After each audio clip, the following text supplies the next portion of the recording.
செய்தியை பார்த்து வருகிறோம். அண்ணாநகர் சிறுமி வன்கொடுமை விவகாரத்தில் காவல் ஆய்வாளர் ராஜி மற்றும் அதிமுக வட்டச் செயலாளர் சுதாகர் கைது செய்யப்பட்டிருக்கின்றனர்.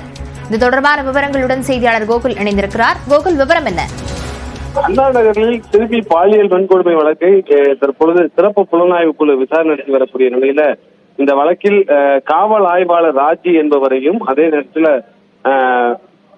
அதிமுகவுடைய வட்டச் செயலாளர் சுதாகர் என்ற 2 பேரை சிறப்பு புலனாய்வு குழு தற்போது கைது செய்திருக்கிறது.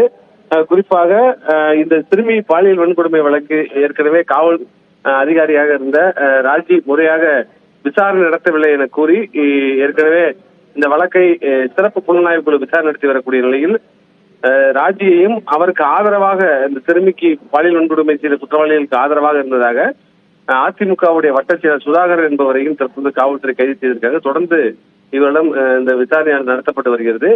இந்த வழக்கு தொடர்பாக சிறப்பு புலனாய்வு குழு அமைக்கப்பட்டு தொடர்ந்து விசாரணை நடைபெற்று வரக்கூடிய நிலையில தற்பொழுது இந்த கைது நடவடிக்கையும் மேற்கொள்ளப்பட்டது. விவரங்களுக்கு நன்றி கோகுல்.